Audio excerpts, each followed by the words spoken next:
Saudara-saudari yang dikasihi oleh Tuhan Yesus Kristus, selamat bertemu kembali dalam program Arus Hayat Voice. Tema kali ini adalah terpisah dengan dunia. Dalam Lukas pasal 17 ayat 26 sampai 29 berkata, sama seperti yang terjadi pada zaman Nuh, demikian pula lah halnya kelak pada hari-hari Anak Manusia. Mereka makan dan minum, mereka kawin dan dikawinkan, sampai pada hari Nuh masuk ke dalam bahtera. Lalu datanglah air bah dan membinasakan mereka semua. Demikian juga seperti yang terjadi di zaman Lot. Mereka makan dan minum, mereka berjual beli, mereka menanam dan membangun. Tetapi pada hari Lot pergi keluar dari Sodom, turunlah hujan api dan belerang dari langit dan membinasakan mereka semua. Saudara-saudari, Tuhan Yesus berkata bahwa pada zaman Nuh banyak orang hanya mencari perkara bagaimana makan dan bagaimana minum, bagaimana perkara kawin mengawinkan. Demikian pula halnya pada hari-hari kedatangan Anak Manusia. Tetapi yang ditekankan oleh Tuhan Yesus di sini bukan berarti perkara makan dan minum, kawin dan dikawinkan, berjual beli, menanam dan membangun, dan lain-lainnya adalah ciri yang mencolok pada zaman Nuh dan Lot. Tetapi hal-hal ini akan secara khusus menjadi ciri khas akhir zaman. Dalam ayat 30 Tuhan berkata, demikianlah halnya kelak pada hari Anak Manusia dinyatakan. Ini adalah pokok yang penting. Hal-hal ini sendiri bukan dosa, tetapi adalah hal-hal dalam dunia. Dalam hari-hari yang lalu, apakah Anda pernah mempunyai kehidupan yang seindah sekarang? Hari ini hal-hal makanan dan pakaian telah menjadi suatu beban yang berat bagi anak-anak Allah. Kita harus makan apa? Kita harus minum apa? Kita harus berpakaian apa? Bagi banyak orang, kesemuanya ini adalah satu-satunya bahan pembicaraan. Ada satu kekuatan memaksa Anda memikirkan hal-hal ini. Kalau Anda ingin bertahan hidup, harus memperhatikan hal-hal ini. Tetapi Alkitab memperingatkan kita. Dalam Roma pasal 14 ayat 17 berkata, kerajaan Allah bukanlah soal makanan dan minuman, tetapi soal kebenaran dan lain-lain.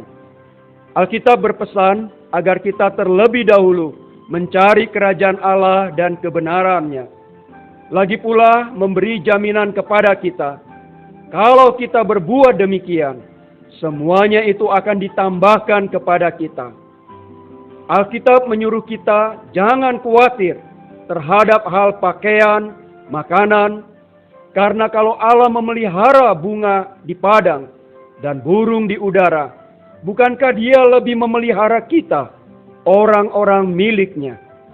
Namun karena dari pandangan kekhawatiran kita, kelihatannya Allah hanya memelihara bunga, burung, namun tidak memelihara kita. Saudara-saudari, keadaan makan, minum, kawin, dikawinkan adalah keadaan tidak normal yang dimiliki oleh orang Kristen. Dalam hari-hari ini, banyak orang Kristen terlalu memperhatikan makan dan minum, baik untuk keperluan hidup maupun untuk berfoya-foya. Ini adalah keadaan yang sangat tidak normal. Lagi pula di belakangnya ada makna adikodrati. Karena di sini yang kita hadapi bukan hanya masalah makan dan minum. Yang kita hadapi adalah setan. Setan yang ada di belakang semuanya itu. Iblis merancang dan mengendalikan susunan dunia. Siap melakukan hal-hal dunia dan memakai kekuatan setan untuk membujuk kita masuk ke dalamnya. Hari ini banyak hal, kalau tidak dilihat dari sudut ini, tidak bisa dijelaskan. Oh, semoga anak-anak Allah bisa menyadari kenyataan ini. Dulu umat kudus Allah menghadapi berbagai macam kesulitan. Tetapi dalam tekanan itu, mereka bisa menengadah dan bersandar kepada Allah. Namun, dalam tekanan hari ini, mereka sangat terganggu, terperdaya, seolah-olah tidak bisa bersandar kepadanya. Oh, biarlah kita menyadari, iblis adalah penyebab segala tekanan dan kekacauan ini. Bercocok tanam, membangun juga demikian. Jual beli pun demikian. Hal-hal ini bisa saja sepenuhnya legal, berguna. Tetapi hari ini kuasa di belakang hal-hal ini menekan orang, sehingga orang terperdaya dan kehilangan keseimbangan. Hari ini kuasa jahat yang mendorong sistem dunia membentuk satu keadaan yang menghasilkan dua ekstrim. Yang pertama, ada orang yang sama sekali tidak bisa mempertahankan kehidupannya. Yang kedua, ada orang yang mempunyai kesempatan yang khusus untuk sebanyak-banyaknya mengumpulkan harta. Di satu pihak, banyak orang Kristen terjerumus ke dalam kesulitan ekonomi yang luar biasa. Di satu pihak, banyak orang menghadapi kesempatan menjadi kaya yang belum pernah terjadi. Kedua keadaan ini tidak normal.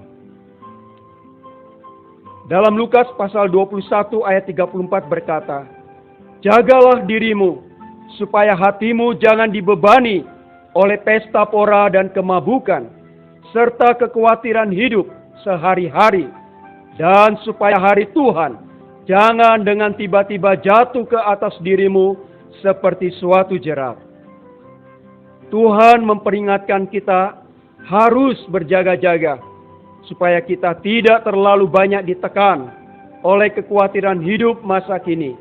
Artinya, jangan khawatir bagi pakaian dan hal-hal biasa yang berkaitan dengan kelangsungan hidup di atas bumi. Adam dan Hawa justru jatuh dalam hal-hal yang sederhana ini. Ada orang Kristen juga karena hal-hal yang sesederhana ini, lalu mengabaikan panggilan sorgawi Allah. Masalahnya selalu terletak pada di mana hati kita. Kita dianjuri jangan membiarkan hati kita terjerat oleh hal-hal ini, sehingga kita menderita kerugian. Di sini dikatakan bahwa kita jangan membiarkan hal-hal ini menjadi beban berat kita, yang menekan kita sehingga jatuh. Sesungguhnya, jika kita ingin berada di dalam roh, kita harus terpisah dengan hal-hal yang ada di dalam rumah kita, atau hal-hal yang ada di ladang kita. Puji Tuhan. Mari kita berdoa.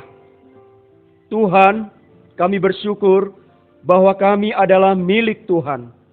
Engkau telah memilih supaya hidup kami bagi kerajaan-Mu dan kebenaran-Mu. Tuhan, jagalah hati kami dari setiap kuasa yang ada di dalam dunia ini, yang bisa membebani kami, sehingga menyebabkan kami jatuh dalam pencobaan. Tuhan, penuhilah diri kami oleh diri-Mu sendiri, sehingga hidup kami dipisahkan dari dunia ini kepada Engkau. Amin. Demikianlah firman Tuhan. Sampai bertemu di kesempatan berikutnya. Kasih karunia menyertai roh kita sekalian.